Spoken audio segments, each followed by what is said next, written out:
তালনবমের অনুসরণী প্রশ্নোত্তরের একটি ভিডিও আগেই দেওয়া হয়ে গেছে। সেই ভিডিওতে 1 থেকে 6 দাগের সমস্ত প্রশ্ন উত্তর দেওয়া আছে। যারা ভিডিওটি দেখোনি বা ফলো করোনি তারা অবশ্যই এই ভিডিওটি শেষে ডেসক্রিপশন বক্স থেকে লিঙ্কটা নিয়ে ভিডিওটা দেখে নেবে। আজকে আমরা অনুসরণী 7 থেকে শুরু করব।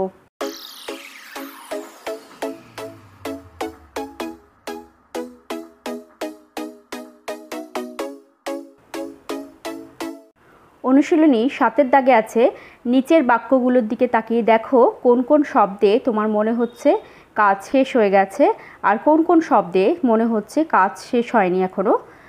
তো সেগুলি আলাদা করে লিখতে হবে। 1, কদিন ধরে পেট ভরে না খেতে পেয়ে ওরা 2 ভাইয়ের সংসারের ওপর বিরক্ত হয়ে উঠেছে। না খেতে পেরে এই কথাটা দিয়ে যদি বাক্য শেষ করা হতো তাহলে সেই বাক্যটা আদৌ শেষ হতো না। তাই না খেতে পেরে হবে, বাক্য শেষ হয়নি, কিন্তু যেই বিরক্ত হয়ে উঠেছে কথাটা বলেছি, অর্থাৎ না খেতে পেরে কি করেছে, বিরক্ত হয়ে উঠেছে, সেক্ষেত্রে বাক্যটা শেষ হলো। 2, জোটে পিসিমা আর কিছু না বলে তাল দুটো হাতে করে নিয়ে বাড়ির ভিতর চলে গেল। হাতে করে নিয়ে এই কথাটা পর্যন্ত যদি বাক্যটা লেখা হতো তাহলে বাক্যটা কিন্তু আদৌ শেষ হতো না। ভিতরে চলে গেল অর্থাৎ তাল দুটো নিয়ে কি করলো, ভিতরে চলে গেল, এই কথাটা বলার সাথে সাথে এই বাক্যটা শেষ হলো। 7-এর 3, রেগে দাঁড়িয়ে উঠে বললে, যদি এই পর্যন্ত বাক্যটা লেখা থাকতো তাহলে কিন্তু বাক্যটা কমপ্লিট হতো না। কিন্তু কি বললে, কেন করবে না আমাদের নেমন্তন্ন, এই কথাটার মাধ্যমে বাক্যটা কিন্তু শেষ হলো। 7-এর 4, খুব ভোরবেলা উঠে গোপাল দেখলে, যদি এইটুকু বাক্যটা বলে শেষ করা হতো তাহলে আদৌ শেষ করতো না, বাক্যটা শেষ হতো না, কারণ মনে প্রশ্ন থেকে যেত যে কি দেখলে। তাই যখন দেখলে বাড়ির সবাই ঘুমিয়ে এই কথাটা বলল তখন বাক্যটা শেষ হলো, অর্থাৎ গোপাল দেখলে বাক্যটা শেষ হয়নি, বাড়ির সবাই ঘুমিয়ে বলার সাথে সাথে বাক্যটা শেষ হয়েছে। এবার চলে আসছি 8-এর দাগে, নির্দেশ অনুসারে উত্তর দাও। সদর দোর কথাটির মানে জেনে নাও, শব্দটা নিজে কোনো বাক্যে ব্যবহার করো।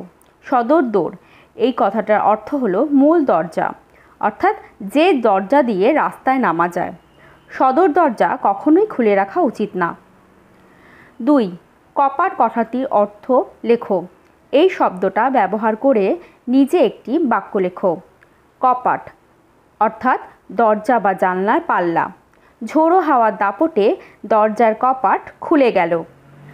9-এর দাগে আছে বিপরীতার্থক শব্দ লেখো। সলজ্জ হবে নির্লজ্জ, সুখাদ্য হবে অখাদ্য বা কুখাদ্য, অন্ধকার হবে আলো, সাধ্য হবে অসাধ্য, আগ্রহ হবে অনাগ্রহ। 10-এর দাগে আছে বাক্য রচনা করো। গৃহস্থ, এক গৃহস্থের ঘরে টুনটুনি পাখি বাসা বেঁধেছিল।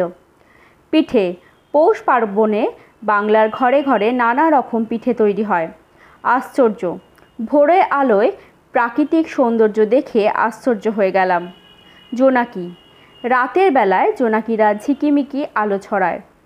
তাল নবমী, তাল নবমীর দিন আমাদের তালের পিঠে হয়। 11-এর দাগে আছে নির্দেশ অনুসারে উত্তর দাও। এ গল্পে বৃষ্টির 2 রকম ছবি আছে, ঝমঝম আর টিপ টিপ।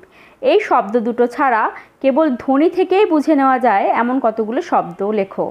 যদি আমি বলি শোষো তাহলে তুমি ধরেই নেবে যেটা ঝোড়ো হাওয়ার শব্দ। আমি যদি বলি মটমট তাহলে কোনো কিছু ভাঙার শব্দ। যদি বলি খসখস তাহলে তোমরা ধরেই নেবে যে এটা শুকনো পাতার ওপর দিয়ে যদি হাঁটি তাহলে এরকম খসখস শব্দ হয়। ঠক ঠক, দরজায় কড়া নাড়ার শব্দ। এরকম অনেক শব্দ আছে, তোমরা বাড়িতে পারলে আরও কয়েকটি শব্দ যোগ করে নিও। 2, হাওয়ার শব্দ বোঝাচ্ছে এমন 2টি শব্দ গল্প থেকে খুঁজে নিয়ে লেখো। হু হু, শিরশির, এই কথা দুটো তোমাদের বইতেই আছে। শিরশির কথাটি সম্পূর্ণ হাওয়ার শব্দ নয়, তবে এটা অনেকটা কাছাকাছি গেছে, আদারওয়াইজ কোনো শব্দ এখানে আর নেই।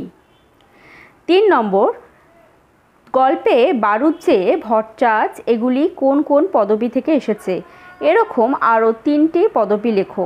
বারুজ্জে কথাটি এসেছে ব্যানার্জি থেকে, ভট্টাচ কথাটি এসেছে ভট্টাচার্য থেকে, চাটুর্যে কথাটি এসেছে চ্যাটার্জি থেকে, চক্রবর্তী কথাটি এসেছে চক্রবর্তী থেকে, মুখুজ্জে কথাটি এসেছে মুখার্জি থেকে।